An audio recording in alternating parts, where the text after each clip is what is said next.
Hello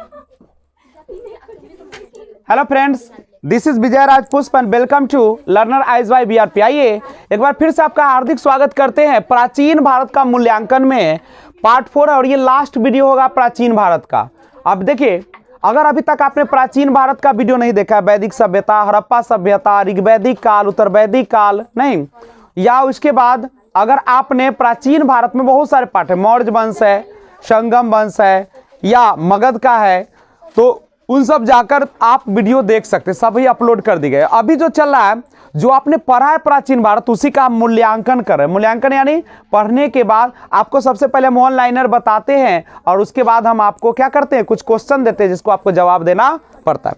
तो अगर चाहते हो कि मेरे द्वारा दिए गए 11 सवाल का जवाब आप सही सही लिखे, तो इसके लिए करना पड़ेगा आपको एक काम, और वह काम है दिमाग को पूरी तरह स्क्रीन पर रखिए और जो भी मैं बता रहा हूं उसको दिमाग में उतारने का प्रयास कीजिए। तो आइए शुरू करें। पिछले वाले क्लास में आपने देखा मूल्यांकन 3 में, शांति बनाइए, बिल्कुल शांति शांति। तो पिछले वाले वीडियो में आपने देखा गुप्त काल के बारे में। गुप्त काल के संस्थापक कौन थे? श्री गुप्त। यह देखा आपने। भारत का नेपोलियन किसे कहा जाता है? समुद्रगुप्त को।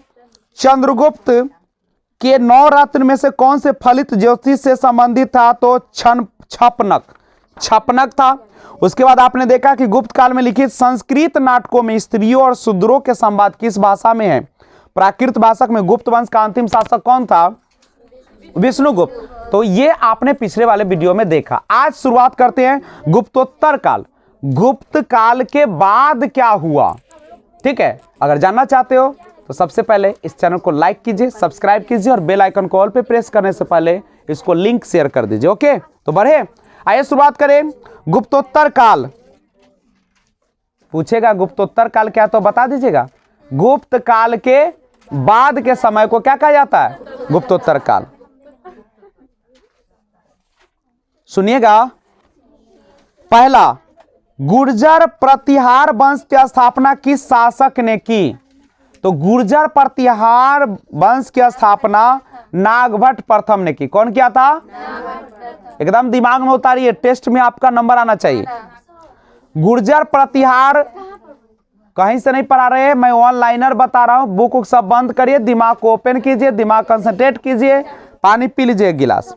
चलिए, गुर्जर प्रतिहार वंश की स्थापना किस शासक ने की थी? नागभट्ट प्रथम। नागभट्ट। राष्ट्रकूट साम्राज्य की स्थापना किसने किया था? दंतिदुर्र। याद है एलोरा के प्रसिद्ध कैलाश मंदिर का एलोरा का जो कैलाश मंदिर है उसको कौन बनवाया था?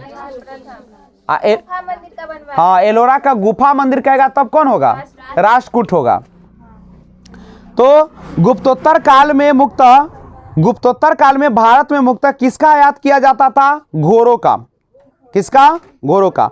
मौखरी शासकों की राजधानी कहां थी? मौखरी, कन्नौज। बाल विवाह की प्रथा किसके शासनकाल में शुरू हुआ था? कुषाण काल। कौन काल में? सबसे शुद्ध सोने का सिक्का जो है कुषाण काल में। और बाल विवाह प्रथा, बाल विवाह क्या है? तो 21 से, यानी लड़कियों का शादी होना चाहिए कितने साल पर? मिनिमम 18। 18 से पहले की शादी क्या कहलाती है? बाल विवाह। तो बाल विवाह की प्रथा किसके शासनकाल में शुरू हुई? कुषाण काल। प्राचीन भारत में सिंचाई कर को क्या कहते थे? सिंचाई पर जो टैक्स ले जाता है उसको विदकभागम कहा जाता था। विदकभागम। 3री शताब्दी में वारंगल किसके लिए प्रसिद्ध था? तो वारंगल जो था लोहे के यंत्र के लिए था। पुराणों के अनुसार चंद्रवंशीय शासकों का मूल स्थान किसे माना जाता है? चंद्रवंशीय शासकों का मूल स्थान प्रतिष्ठानपुर कहा जाता था। हर्षचरित नामक के पुस्तक लेखक कौन है? हर्षचरित के लेखक बाणभट्ट। हर्षचरित के लेखक बाणभट्ट। हर्ष का शासनकाल कब से कब? 606 से 641 ईस्वी। सम्राट हर्ष ने अपनी राजधानी थानेश्वर से कहां स्थानांतरित किया था? कन्नौज। कवि बाणभट्ट कहां के निवासी थे? औरंगाबाद, महाराष्ट्र। औरंगाबाद, महाराष्ट्र। नालंदा विश्वविद्यालय किस राज्य में स्थित है? बोलो, नालंदा विश्वविद्यालय किस राज्य में स्थित है? बिहार में स्थित है ना। नालंदा कहाँ स्थित है? बिहार में स्थित है। बताइए नालंदा विश्वविद्यालय की स्थापना किसने किया था? कुमार। और कौन इसको नष्ट किया था? बख्तियार खिलजी। बख्तियार खिलजी किसका सेनापति था? अलाउद्दीन खिलजी का। अलाउद्दीन खिलजी का। हुएन किस राजा के शासनकाल में भारत आए थे? हर्षवर्धन। फिर हम लोग जा रहे हैं राजगीर, तो वहां पे फिर से हम लोग हुएन मेमोरियल को देखेंगे। नहीं, इस बार और अच्छा से दिखाने का प्रयास करेंगे। नहीं, भारत में नारियल की खेती कब से प्रारंभ हुई? सातवाहन काल। सातवाहन काल में भारत में नारियल खेती आरंभ हुई। कौशे शब्द का प्रयोग किसके लिए किया जाता है? रेशम के लिए। गुप्तोत्तर काल में प्रमुख व्यापारिक केंद्र कहाँ था? कन्नौज। कहाँ था? वह बच्ची, वैसे दुनिया जाएगा, दुनिया गोल है, तुम भी हो जाएगी गोल। चलिए देखो यहाँ पे यूट्यूब पर कुछ नहीं बोल सकते ना। गुप्तोत्तर काल में भूमि का स्वामित्व किसके हाथ में था? भूमि का स्वामित्व ग्राम सभा के। भारत में सबसे प्राचीन विश्वविद्यालय कौन है? सबसे प्राचीन विश्वविद्यालय जो है नालंदा विश्वविद्यालय। तक्षशिला विश्व का सबसे पुराना विश्वविद्यालय कहिएगा तो? अब भारत का सबसे पुराना विश्वविद्यालय नालंदा। भीन माल की यात्रा किस चीनी यात्री ने किया था? भीन माल, हुएनसांग। भीन माल एक जगह है, चीनी यात्री गया था हुएनसांग। चीनी यात्री इत्सिंग ने बिहार का भ्रमण किस समय किया था? 672 ईस्वी में। नालंदा विश्वविद्यालय को किसने नष्ट किया? बख्तियार खिलजी। किस काल में जजमानी व्यवस्था कहलाने वाली एक नए प्रकार की सामाजिक संरचना का भारत में प्रसार हुआ? उत्तर गुप्त काल। उत्तर। हर्षवर्धन किस वंश अच्छा, शासक जो हर्षवर्धन था किस वंश से संबंधित है? पुष्पभूति वंश। नरसिंह द्वितीय पल्लव वंश। यशोवर्मन कन्नौज और कलोत्तुंग प्रथम चोल वंश। मौर्य द्वारा, किसके द्वारा? एक निर्मित है सुदर्शन झील। कौन है? सुदर्शन झील, जो कि काठियावाड़ में। कहां पे है? काठियावाड़ कहां है? भारत के मैप में जो है गुजरात में जो पानी लगा हुआ है समुद्री इलाका, वो पूरा इलाका क्या कहलाता है? काठिया। मौर्यों द्वारा निर्मित सुदर्शन झील काठियावाड़ में कथा सुदर्शन झील का जीर्णोद्धार शासक रुद्रदामन प्रथम ने करवाया था। मौर्यों द्वारा निर्मित सुदर्शन झील का निर्माण कौन किया था?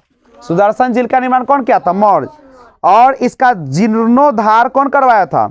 रुद्रदामन प्रथम ने। अगला चैप्टर है प्राचीन भारत में स्थापत्य कला। प्राचीन भारत में स्थापत्य कला की बात करें। स्थापत्य कला समझते हो? स्थापत्य कला का मतलब होता है जो भवन उवन सब बनाया गया, किला उला सब।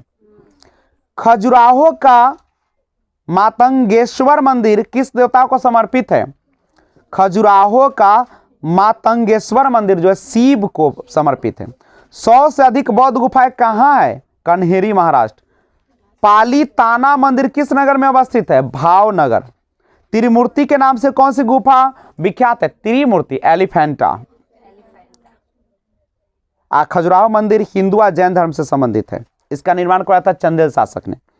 एलोरा की प्रसिद्ध शैलकृत मंदिर और गुफाएं किस धर्म से संबंधित है? हिंदू, बौद्ध और जैन। पशुपतिनाथ मंदिर किस देश में है? पशुपति, यह नेपाल के काठमांडू। बौद्ध गुफा मंदिर में कौन सबसे प्रसिद्ध है? अजंता। एलोरा गुफाओं का निर्माण किन शासकों ने कराया था? राष्ट्रकूट। एलोरा गुफा कहेगा तो राष्ट्रकूट। एलोरा के कैलाश मंदिर कहेगा कृष्ण प्रथम। राज राजेश्वर, राज सिद्धेश्वर मंदिर अगर कहेगा तो राजराज प्रथम। प्रसिद्ध नैमिषारण्य तीर्थ किस जनपद में? सीतापुर। शैलकृत मंदिर स्थापत्य का आश्चर्य किसे माना जाता है? कैलाश मंदिर। कैलाश मंदिर कहां पे पड़ता है? एलोरा। कहां पड़ता है? देखो, एलिफेंटा के शैलकृत मंदिर को अगर स्थापित करने का श्रेय कहेगा तो राष्ट्रकूट। किसको दिया जाता है? राष्ट्रकूट। एलोरा के प्रसिद्ध शिव मंदिर का निर्माण राष्ट्रकूट शासकों ने करवाया था। शिव मंदिर और कृष्ण प्रथम। अंकोर वाट का विष्णु मंदिर कहां पर है? अंकोर वाट का जो दुनिया का सबसे बड़ा मंदिर था पहले, अब नहीं है। कंबोडिया। किस धर्म को राष्ट्रकूटों का संरक्षण प्राप्त था? राष्ट्रकूटों को जैन धर्म। कोणार्क सूर्य मंदिर का निर्माण किस शासक ने करवाया था? नरसिंहदेव बर्मन। नरसिंहदेव। काला पैगोडा के नाम से किसे जाना था? याद रखिए, बहुत इंपॉर्टेंट है काला पैगोडा। ये कोणार्क का सूर्य मंदिर उड़ीसा में है। कोणार्क का सूर्य मंदिर कहाँ पे है? उड़ीसा। ये काला पैगोडा के नाम से जाना था। मोढेरा का सूर्य मंदिर गुजरात में है। जगन्नाथ मंदिर कहाँ पे? जगन्नाथ मंदिर ओडिशा में। और इसमें किसकी पूजा होती है? जगन्नाथ भगवान की। भुवनेश्वर तथा पुरी मंदिर का निर्माण किस शैली में? नागर शैली। द्रविड़ शैली के मंदिरों में गोपुरम का तात्पर्य क्या? गोपुरम। तोरण के ऊपर बने अलंकृत में बहुमंजिला भवन। चट्टानों को काटकर महाबलीपुरम का मंदिर किन शासकों द्वारा बनवाया गया? पल्लव। प्राचीन नगर तक्षशिला किन दो नदियों के मध्य स्थित है? तक्षशिला जो है किन दो नदियों के मध्य स्थित है? सिंधु और झेलम। ऐतिहासिक दिगंबर जैन तीर्थस्थल सोनगिरी कहां पर है? मध्य प्रदेश। प्रसिद्ध विरूपाक्ष मंदिर कहां है? हम्पी कर्नाटक। विरूपाक्ष मंदिर। भारत के सांस्कृतिक इतिहास के संदर्भ में पंचायत शब्द किसे निर्देश करता? मंदिर रचना और शैली को। सुनने का मन नहीं है, मन उब गया है क्या? तो पानी पी के थोड़ा टहल के वीडियो पॉज करके जाइए। गंगईकोंड चोलपुरम के मंदिर का निर्माण किस शासक ने करवाया था? राजेंद्र चोल ने। ठीक है। राजराज चोल द्वारा निर्मित बृहदेश्वर मंदिर किस शैली का? बृहदेश्वर मंदिर द्रविड़ शैली का। बोरोबदूर का प्रख्यात स्तूप कहाँ है? इंडोनेशिया के जावा द्वीप पर है।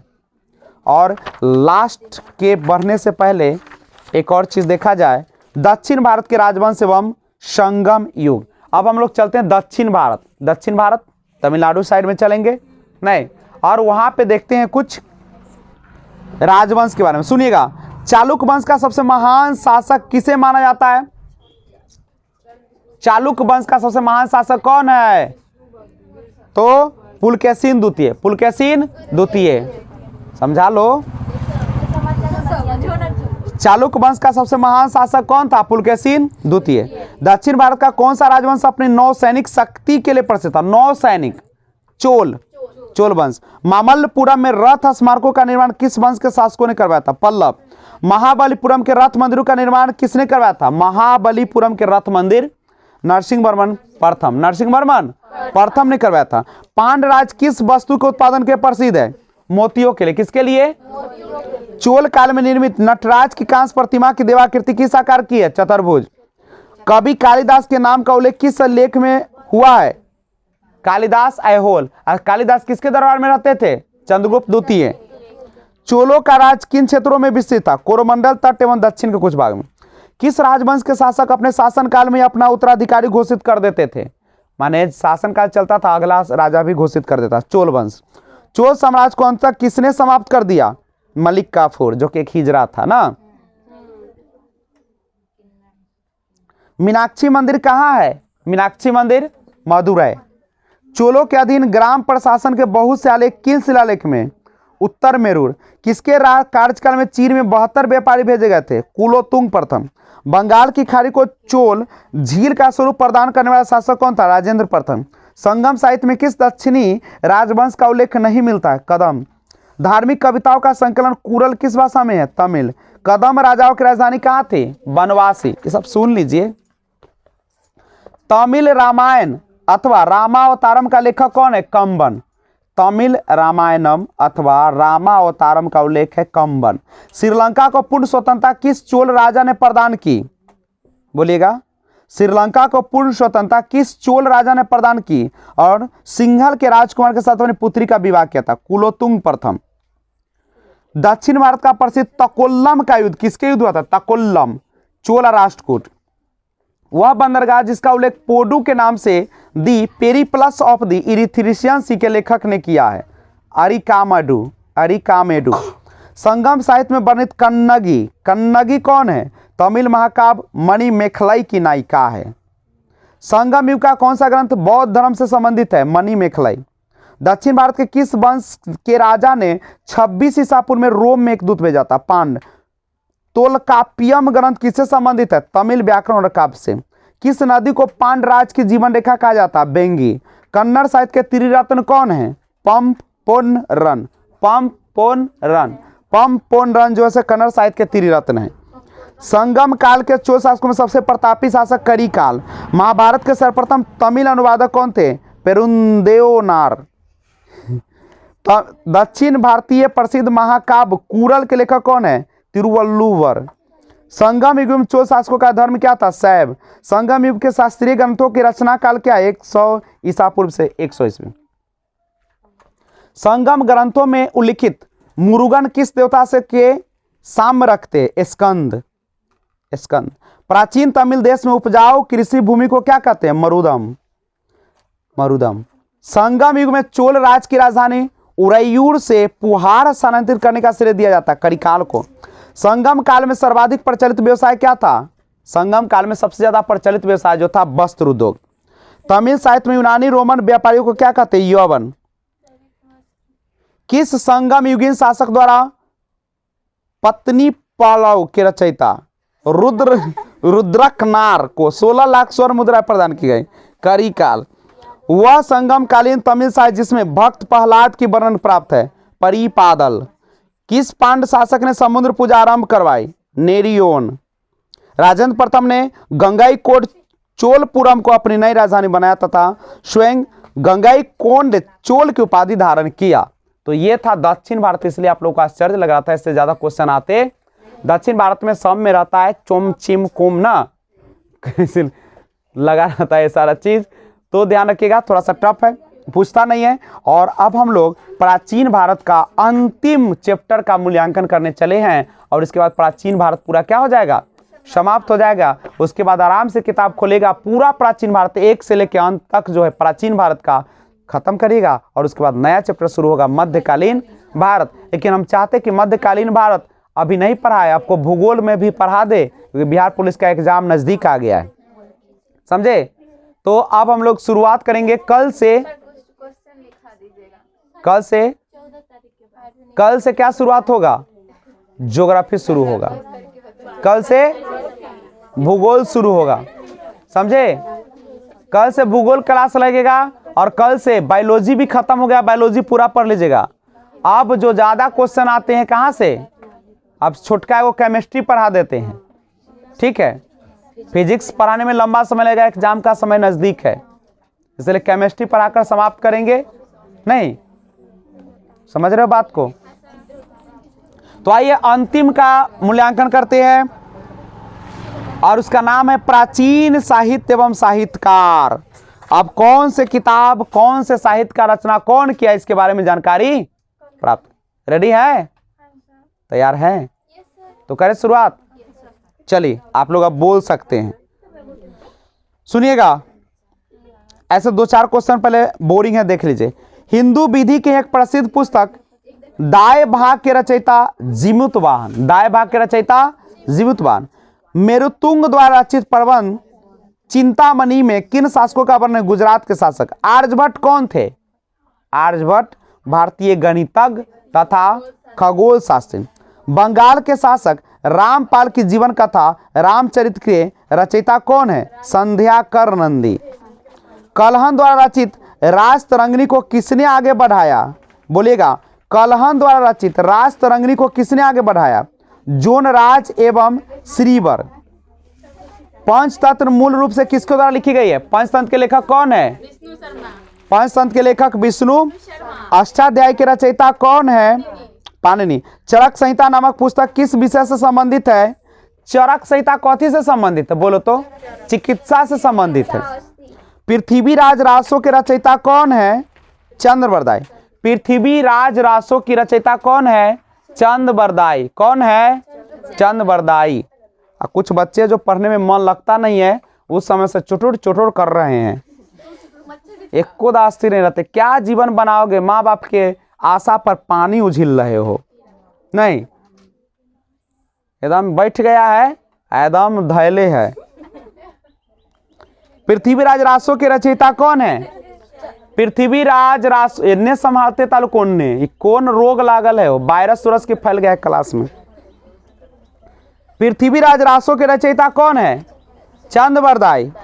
10 कुमार चरित के लेखक कौन है? 10 कुमार चरित के लेखक दंडी। गणित की पुस्तक लीलावती के लेखक कौन है? भास्कराचार्य। गीत गोविंद के रचयिता जयदेव किसकी सभा को शोभित करते थे? लक्ष्मण सेन। मिलिंद पन्हो किस भाषा का ग्रंथ है? मिलिंद पन्हो पाली ग्रंथ। नागानंद, रत्नावली और प्रियदर्शिका के रचयिता कौन है? हर्षवर्धन। शिलप्पादिकारम का लेखक कौन है? इलंगो। संस्कृत ग्रंथ पृथ्वी राज विजय के लेखक कौन है? जगनक। विश्व कोशीय ग्रंथ किसे कहा जाता है? बृहद संहिता को। सौंदरानंद किसकी रचना? अशुभ घोष। मनुस्मृति मुक्तक किससे संबंधित है? समाज व्यवस्था। भारत का प्रथम विधि निर्माता किसे माना जाता है? मनु को। मिलिंद पन्हो नामक रचना राजा मिलिंद मिनांडर तथा किस बौद्ध भिक्षु के मध्य हुआ था? नागसेन। कश्मीर में हिंदू राज का इतिहास किस ग्रंथ से पता चलता है? कलहन के राजतरंगिणी। राजतरंगिणी के लेखक कौन है? किसकी जानकारी मिलती है? कश्मीर में हिंदू राज का इतिहास। गाथा सप्तशती नामक मुक्तक काव्य की रचना हाल। बीज गणित के क्षेत्र में अपने योगदान के लिए कौन जाने जाते हैं? भास्कराचार्य। और महाभाष्य के लेखक पतंजलि। शुंग काल के शासक पुष्यमित्र शुंग के समकालीन तथा उनके पुरोहित थे। तो आज की सभा यहीं पे और इसी के साथ प्राचीन भारत का इतिहास क्या होता है? समाप्त होता है। और अगला वीडियो अब आएगा ज्योग्राफी का, जिसमें हम लोग मैप पहले क्लास करेंगे। नहीं, मैप का क्लास बहुत इंपॉर्टेंट है, उसको देखेंगे, उसके बाद आगे बढ़ेंगे। तो अगर आप अभी तक अच्छे हैं, स्वस्थ हैं, तो आप पूरा प्राचीन भारत को पढ़ जाइए, पूरे बायोलॉजी को पढ़ जाइए। और फिर लेकर आता हूँ केमिस्ट्री का क्लास, बहुत जल्दी आ रहा है। और आपका एक और क्लास चलेगी। कौन सी क्लास? जिसका नाम है इतिहास की भूगोल। आपका भूगोल क्लास चलेगी। ठीक है, तो फिर मिलते हैं एक और वीडियो के साथ। तब तक take care, bye bye, thanks for watching. जय हिंद, जय भारत।